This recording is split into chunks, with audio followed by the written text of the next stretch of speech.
where he lies for absolutely no reason at all.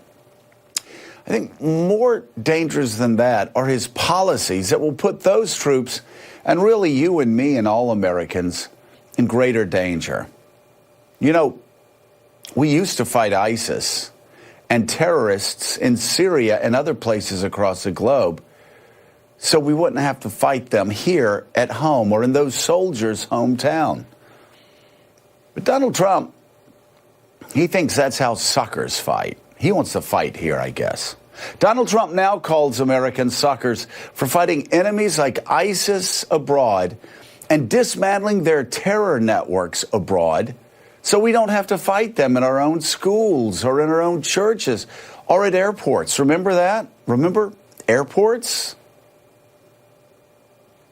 Now, things are changing under Donald Trump. U.S. leaders once stood up to bullying threats from tyrannical thugs from Turkey or from Russia. But now it's not even close. Last week, it's sad to say, our president caved like a quivering coward to threats coming from Turkey's thuggish leader, Erdogan. Donald Trump bailed out on our allies, and he ran off his beloved defense secretary, all in response to a threatening phone call from the leader of Turkey?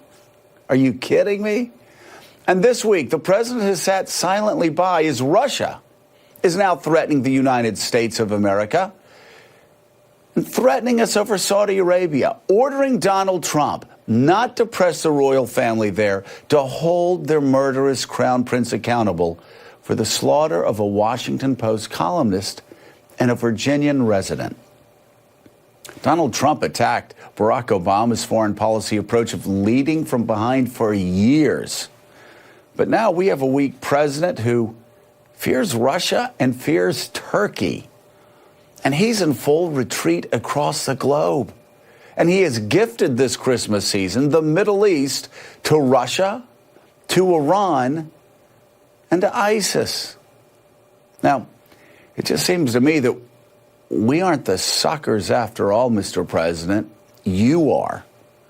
And you're the sucker for believing that dismantling America's most successful military operations across the globe will do anything other than help Russia, ISIS, Iran, and our other geopolitical enemies, our threats. That's not going to make America great again. It's actually going to make us much weaker than we've been at any time since World War II. You know, actually, we were great long before Donald Trump entered the White House, and we will be great again after he leaves Washington.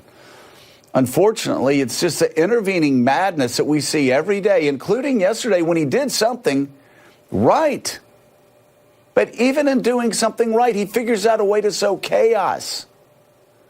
And in so doing, that creates more crises for our troops and for our diplomats and for our allies. And they'll be forced to deal with that chaos until the day that Donald J. Trump exits the White House for good.